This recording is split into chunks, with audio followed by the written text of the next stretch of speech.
हम पढ़ तो लेते हैं हिंदी, लेकिन जब लिखने की बात आती है तो फिर आप सोचने लगते हो कि नोट से देख के लिखें या ना लिखें, फिर आपके दिमाग में और बातें चलने लगती है। जैसे बड़ी जो क्लासेस होती हैं, वहाँ पे आपको बताया जाता है कि नहीं, आप लिखो तो बिल्कुल 7 मिनट में लिख दो। 7 मिनट में लिखना, वहाँ तक पहुँचना पड़ेगा। पहुँचने से पहले तो अभी हमें नोट्स की ज़रूरत होगी, थोड़ा बहुत देखना पड़ेगा। चीज़ें याद नहीं होती, याद क्यों नहीं होती? क्योंकि वो चीज़ें थोड़ी टफ़ है, ऐसा भी नहीं है कि हिंदी और हिंदी साहित्य दोनों सेम सा है। तो इसलिए मैं कहूँगा कि देखो, 7 मिनट 8 मिनट लिखना हमें पहुँचना है, ना कि 7 मिनट 8 मिनट से लिखना हमें शुरू करना है। तो चीज़ें याद होती हैं, नहीं होती हैं, ये भी फर्स्ट स्टेज है।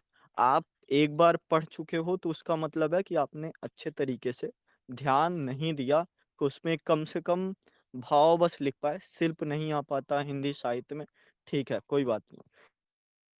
लेकिन एट लीस्ट जो भी आप लिखते हो उसके पीछे की समझ हो।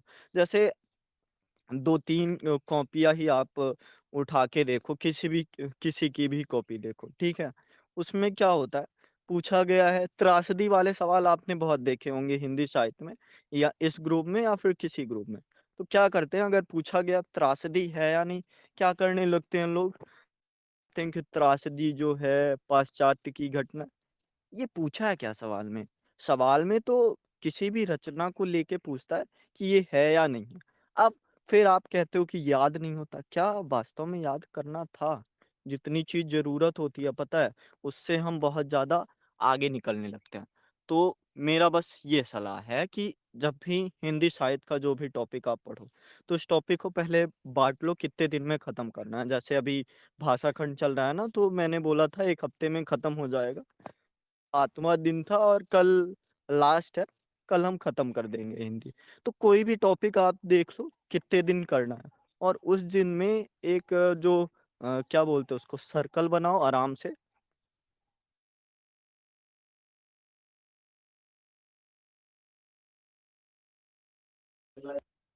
वॉइस नहीं आ रही है सर। और साथ हेलो। हाँ, अब वॉइस आ रही है सर। हाँ, तो ये बोल रहा हूँ कि जब आप कोई भी चीज़, जैसे मान लो भाषा खंड में सब लोग दूर भागते हैं। क्यों भागते हो दूर? 125 नंबर का भाषा खंड अगर आ रहा है, केवल 6 दिन में अगर वो खत्म हो जा रहा है, तो उसको पहले क्यों नहीं कर लेते? और उसको अगर आप कर लोगे तो फिर आप जो व्याख्या खंड है, वहाँ पे भी आप स्ट्रॉन्ग होगे। जो किसी की काव्य रचना है या फिर जो भी रचना है, उसको समझने में स्ट्रॉन्ग होगे। तो क्यों दूर भागते हो भाषा खंड से? भाषा खंड को जितना बेहतर तरीके से कर लोगे, आगे की चीज़ें उतनी क्लियर होंगी। जैसे आप समझो, आपने समझ रखा है कि एक रचनाकार की भाषा समय के हिसाब से बदलती रहती है। अब सवाल थोड़ा गहरा है, पर इसको मैं रिलेट करता हूँ, कैसे आप समझ पाओगे। एक किसी ने लिखा था, शायद डार्क मोड ने लिखा था कि राम की शक्ति पूजा जो रचना है, उस उसका और कुकुरमुत्ता दोनों का क्या संबंध बनता है? अब आपको लगेगा कि नहीं, कोई संबंध नहीं बनता। पर भाषा खंड के हिसाब से समझो या पेपर 1 के हिसाब से समझो, तो एक रचना छायावाद युग की रचना है और दूसरी रचना प्रगतवादी युग की रचना है। अब दोनों चीज़ों आपको पता है, और जब चीज़ें पता है तो फिर आपके पास कंटेंट होगा। याद है, नहीं याद है, मैटर नहीं करता। बस प्रवृत्ति आपको पता होगी कि छायावाद की प्रवृत्ति है व्यक्तिक चेतना, और प्रगतिवाद की प्रवृत्ति है वैयक्तिक चेतना में स्वच्छंदता। तो आपको दिखेगा कुकुरमुत्ता की, आप अगर 2 लाइन पढ़ के देखोगे तो उसमें अबे सुन वे गुलाब, जो पाई खुशबू तूने रंगो आब, खून चूसा खाद का तूने अस्सिस, डाल पर इतराता है कैपिटली। क्या ये याद करना था? नहीं, मुझे मान लो नहीं याद होता। लो, मुझे याद ही नहीं है। फिर भी जो भाव है ना कि भाषा में स्वच्छंदता होगी, अब मैं अगर किसी का विरोध करूँगा, तो विरोध दूसरे रूप में आएगा। जैसे समझो, महादेवी वर्मा है नहीं अपने सिलेबस पे, अगर लेकिन मायावाद की विशेषता पे आए, तो महादेवी वर्मा की एक कविता है, जाग तुझको दूर जाना, ठीक है? लेकिन एक कविता फिर जब प्रगतिवाद में आती है, तो उसमें जागने के लिए ऐसा प्रेरित किया जाता है कि आपको जैसे डाँटा गया हो, बिल्कुल अ, आपके खून में या फिर आपके लहू में रौद्र रूप भर दिया गया। तो जब टाइम पीरियड बढ़ेगा तो मतलब चीज़ें बढ़ती जाती हैं। मैं ये नहीं समझा रहा कि छायावाद क्या है, प्रगतिवाद क्या है। मेरा मतलब बस ये है, एक चीज़ दूसरे चीज़ से लिंक है, तो लिंक है तो याद करने की ज़रूरत नहीं है, पहली बात। और जैसे आप ऐसा सोचोगे कि एक दिन मैं कबीर लिखता हूँ, दूसरे दिन मैं तुलसी को लिखता हूँ या फिर तीसरे दिन कुछ और लिखता हूँ, तो वहाँ पे सही बात है, ज़्यादा एफ़र्ट है और ज़्यादा एफ़र्ट डालोगे, हो सकता है रिज़ल्ट मिले, पर रिज़ल्ट कम मिलता है, हमें पता है। लेकिन अगर इसको हम रिलेट करें ना, पूरा मैं लगभग 100 नंबर का जो पेपर है, 10-15 सेकंड में रिलेट करता हूँ, ठीक है? एक है हमारा मध्यकाल काव्य, मध्यकालीन काव्य। मध्यकालीन काव्य में 4 धाराएँ हैं, संत काव्य धारा, राम भक्ति काव्य धारा और एक हिमाश्रयी काव्य धारा और एक और काव्य धारा है जिसको हम बोलते हैं सूफी काव्य धारा। ये 4 काव्य धाराएँ हैं। अब इसमें जितने कवि हैं ना, पेपर 1 में भी हैं, 2 में भी हैं। लेकिन पेपर 1 में अगर हम संत काव्य धाराओं वालों की प्रवृत्ति अगर हमने समझी है, तो फिर अगर पूछ रहा है कि संत कबीर की विशेषताएँ बताओ, तो फिर हमें पेपर 2 को पढ़ने की ज़रूरत नहीं है। हमने संतों की प्रवृत्ति जानी है, कबीर भी संत हैं, तो मतलब हम पेपर 1 के हिसाब से पेपर 2 को लिख सकते हैं। अब क्या होगा कि अगर आप पेपर 2 पढ़ोगे, तो चीज़ें ऐड ऑन होंगी, ना कि आपको नई तरह से मेहनत करनी पड़ेगी। तो ये चीज़ होता है कि आप किस चीज़ को कैसे, अगर आपने राम भक्ति काव्यधारा से समझा है, उसकी व्यक्तिक चेतना को आपने अपने हिसाब पे रखा है कि ये है, या फिर आप भक्तिकालीन कविता को ही समझ रहे हो। फिर तुलसीदास, केशवदास उतने कठिन होंगे नहीं। केशवदास से 3 बार सवाल आया है, पर क्यों कठिन हो जाते हैं? क्योंकि केशवदास को हम अलग से पढ़ते हैं। क्यों अलग से पढ़ना? जब पेपर 1 में वो भूमिका बनाई गई है कि आप इस भूमिकाओं पर अगर चलोगे, जैसे आंसर राइटिंग में क्या होता है, हम भूमिका बनाते हैं, ठीक है? भूमिका इसीलिए बनाई जाती है कि आप वो जो 30 शब्द 40 शब्द का जो एक स्ट्रक्चर है उसको पढ़ के आप नीचे समझ पाओ कि क्या चीज़ लिखा गया है। तो उस हिसाब से आप फ़ोकस करो कि याद नहीं करना है, चीज़ों को समझना है और कॉन्सेप्ट को जोड़ना है। एनालिसिस करो आप कि कहाँ पे कौन-सा जुड़ेगा। भक्ति काल में जो हमने शायद 10वें दिन और 11वें दिन किया था, हिंदी साहित्य का इतिहास। हिंदी साहित्य का इतिहास, चाहे आप उसको पीछे भाषा खंड से जोड़ो या फिर चाहे आप उसको आगे जितने भी काव्य हैं, जितनी भी आए हैं, उनसे जोड़ो। हर जगह पे वो बहुत ज़्यादा फिक्स हो जाएगा। साहित्य को आप समझ पाओगे, तो आप बता पाओगे। साहित्य आलोचना को आप समझ पाओगे, तो भी आप बता पाओगे। विधाएँ हैं, उन विधाओं को समझ पाओगे, तो भी आप चीज़ें कर सकते हो। तो मेरा सिर्फ़ यही है कि ज़्यादा विस्तार नहीं देते हैं चीज़ों को। बस ये बोलना चाहता हूँ मैं कि आप याद करने में ना जाओ। वो जो पुराना तरीका रह गया कि आप ये याद कर रहे हो कि कौन क्या कह रहा है, कौन क्या नहीं कह रहा है, वो बाद की बातें हैं। बातें हैं जब आपने एक बार कर लिया, फिर उसके बाद जब आप सिलेबस से गो थ्रू हो गए, फिर उसके बाद जब वैल्यू एडिशन करनी होती है, कुछ समीक्षक चाहिए होते हैं। ऐसे उसके लिए मैं कुछ-कुछ कराता ही रहता हूँ कि क्विज़ भेज दिया, जैसे आज भेजा था आचार्य शुक्ल का एक वो कथन था कि जो निबंध है वो गद्य की कसौटी। तो ऐसी छोटी-छोटी बातें इम्पोर्टेंट होती रहती हैं। लेकिन उससे पहले आपको थोड़ा-सा एडजस्ट करना होगा कि जितनी भी बात है, ज़्यादा है नहीं। हिंदी साहित्य मैं बताऊँ अगर ना, मुझे अगर रिवीज़न करना हो तो मोटा-मोटा 10 दिन से ऊपर नहीं लगने वाला है। उस हिसाब से अगर आपको आंसर राइटिंग करनी है या फिर समझना है या फिर आंसर राइटिंग के साथ समझना है, वो चीज़ पहले क्लियर करो। सिलेबस को देखो कितने दिन में हो जाएगा और उसको फिर क्राइटेरिया में बाँट लो कि अगर मैं जो भक्ति काव्य है उसको पढ़ लूँगा तो क्या आगे वाला कुछ होगा? तो समझ आएगा कि हाँ, भक्ति काव्य में 4 चीज़ें हैं। अब ऐसा पढ़ें इसको कि वो 4 चीज़ें आगे हो पाएँ। मतलब भक्ति काल की प्रवृत्तियाँ पढ़नी होंगी, वही भक्ति काव्य की प्रवृत्तियाँ फिर संत काव्य धारा में आएगी, राम भक्ति काव्य धारा, निर्गुण या फिर सूफी या फिर कृष्ण भक्त वहाँ पे आएगी।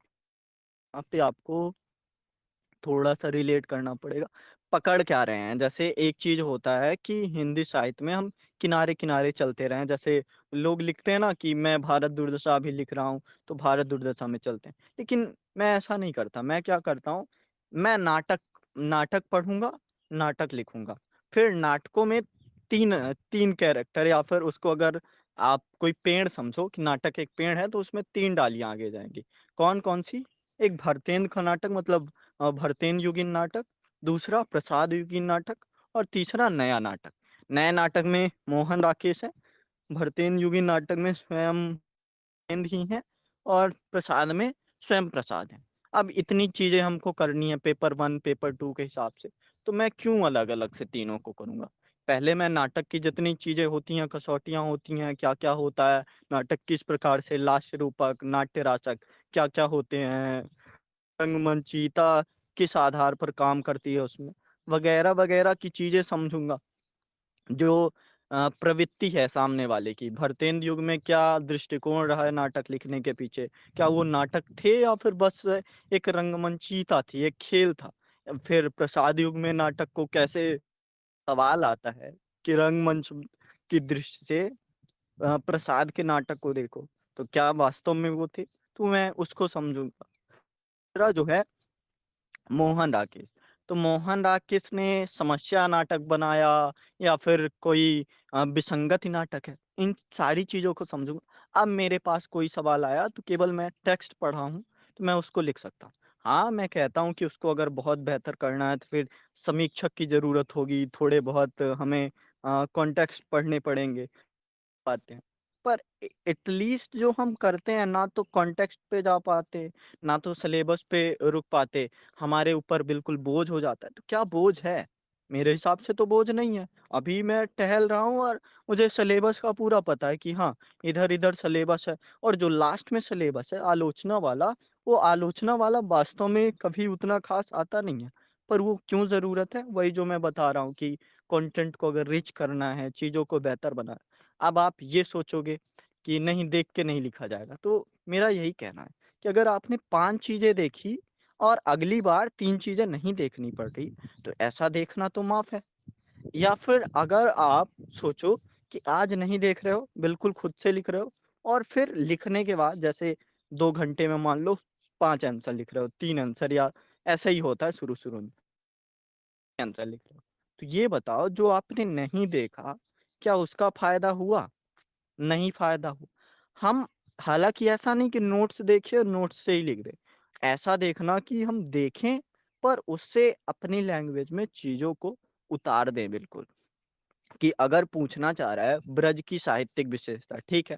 अब एक आप कोई आर्टिकल खोल रखे हो, कोई किताब खोल रखे हो, उसमें ब्रज बस है।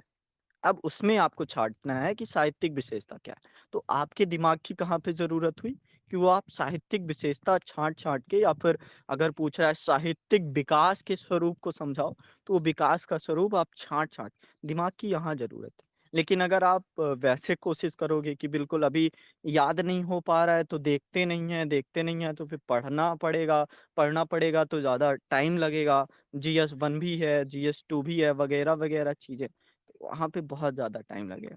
तो उससे अच्छा बहुत सरल तरीका अपनाओ, सिलेबस आप देखो, अपने हिसाब से सिलेबस बनाओ कि ये चीज़ जो है 5 जगह पे कनेक्ट करती है। जैसे प्रेमचंद, प्रेमचंद को पढ़ना है तो क्या केवल हम गोदान पढ़ के गोदान पढ़ने में 5 दिन लगा दें?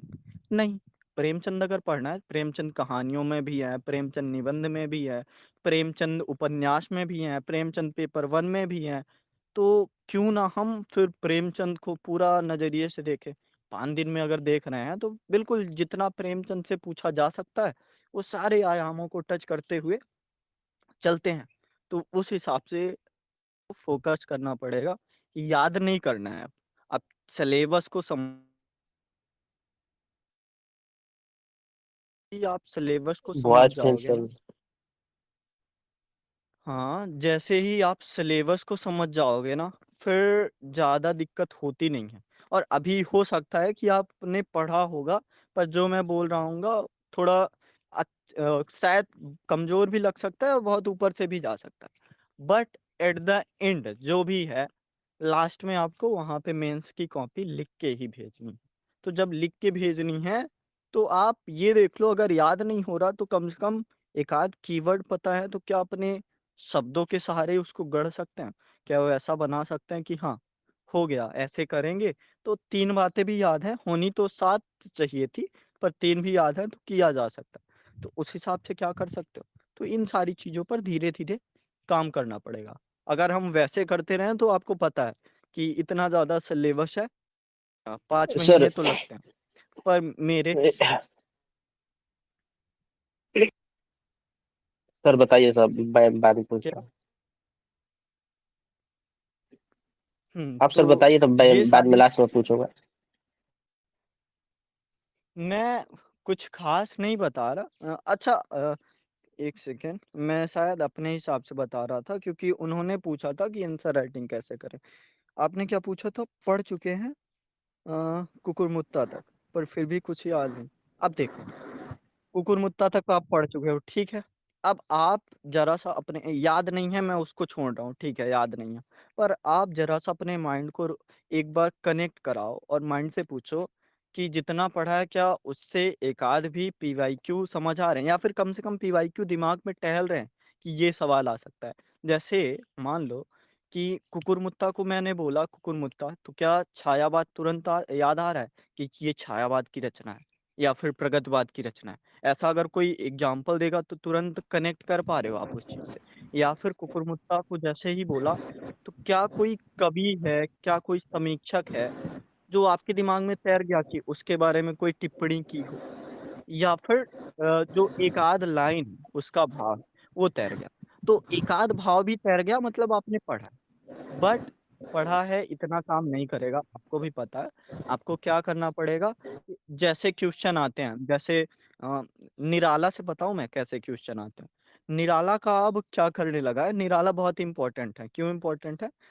इसमें प्रगतिवाद में भी है, प्रयोगवाद में भी मिलेंगे आपको थोड़े बहुत और छायावाद के तो स्तंभ हैं ही।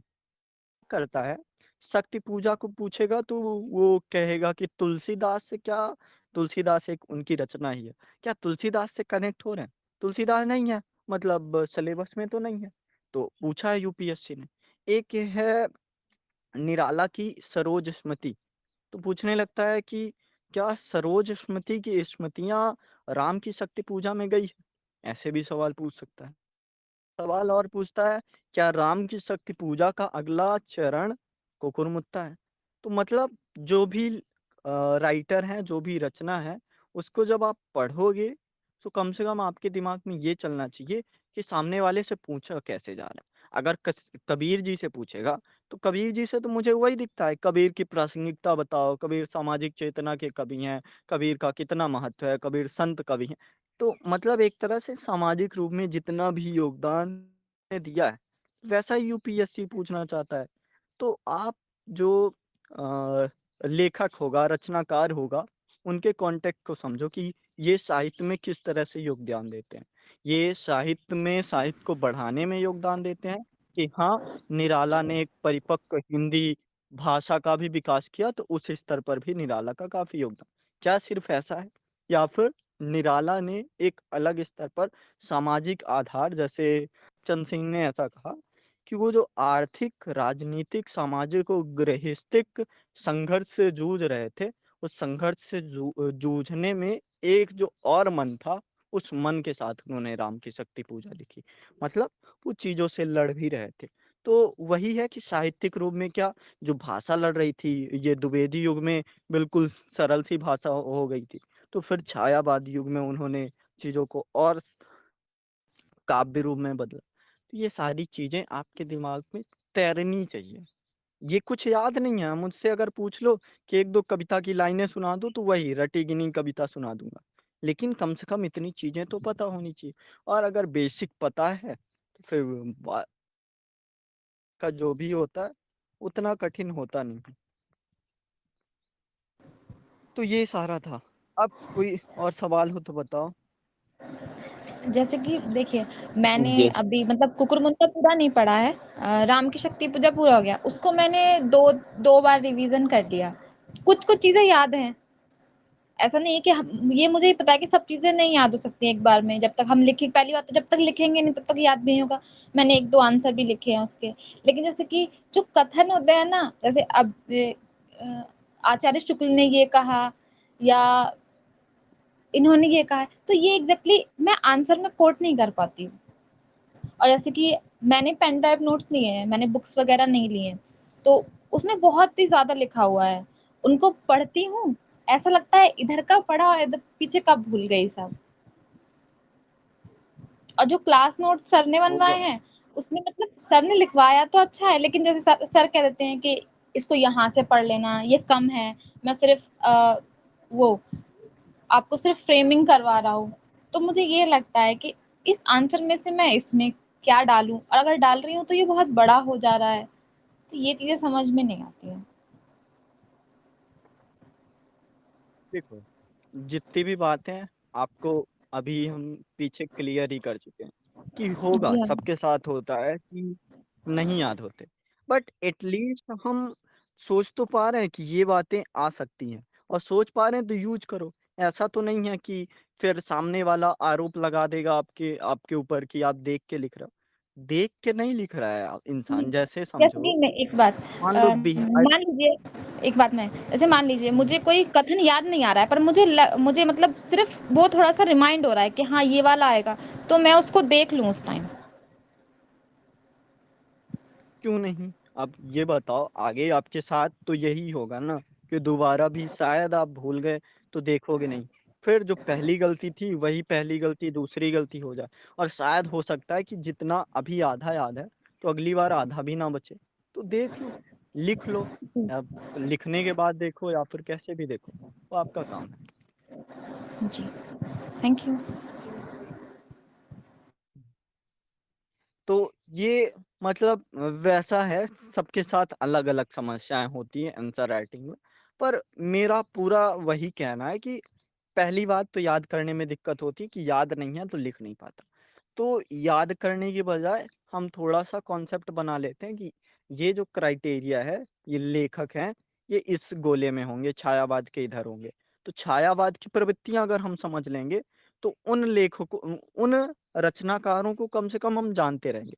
फिर जब आप अलग लिख रहे हो, जैसे छायावाद में 4 जो कवि हैं, जयशंकर हो गए, निराला हो गए, महादेवी हो गई, पंत हो गए। हमारे सिलेबस में प्रसाद हैं, जयशंकर हैं और ये निराला है। तो अब आप अलग-अलग देख लो, छायावाद की प्रवृत्तियाँ तो होती हैं, पर लेखकों की भी, रचनाकारों की भी अलग-अलग प्रवृत्तियाँ होती हैं। तो छायावाद में जो निकल के आई, जैसे होता है कि प्रसाद थोड़ा पहले के थे, बाद में जो बातें आती थी, वो अपने आप को बड़ा कवि या फिर वो बड़े कवि थे। लेकिन निराला वो बड़ा कवि जो उनका था, तो प्रगतिवाद तक आते-आते, कुकुरमुत्ता तक आते-आते उन्होंने वो चीज़ें छोड़नी भी शुरू कर दी। वो स्वच्छंदतावाद को वास्तव में भाषा के आधार पर भी, भाव के आधार पर भी, विचार के रूप में भी छोड़ने लगे थे कि हाँ, स्वच्छंदतावाद है तो हर रूप में स्वच्छंद हो जाए इंसान। जैसे इनको बोला जाता है कि केचुआ छंद, या फिर जो यहीं पे भी वाक्य को ख़त्म कर देते थे। तो वो उनकी अलग प्रवृत्तियाँ थी। तो उन चीज़ों के साथ हम कैसे रूबरू होंगे, कैसे सीखेंगे, वो सब करते-करते आ जाएगा। हरी जी, कुछ आप पूछ रहे थे तो बताओ, नहीं तो फिर बंद करते हैं, हो गया, कुछ ख़ास नहीं था। हाँ सर, एक ये सर प्रश्न उठता है कि जीएस पेपर मैं हिंदी साहित्य तो कर लूँगा, लेकिन सर दोनों को जीएस करना है, हिंदी साहित्य करना है, दोनों को करना बहुत सर मुश्किल होता है। और सर रिवीजन नहीं हो पाता, कुछ यदि होता है तो वो प्रॉब्लम हो जाती है, इसलिए छूट जाता है। और सर छूट जाता है ना, तो लिखने का मन नहीं करता। आपने जैसे कहा सर छायावाद को जोड़ कर, जो छायावाद कहा और जो समाज और कुछ भी जोड़ कर सर लिखना है, तो वो अच्छी बात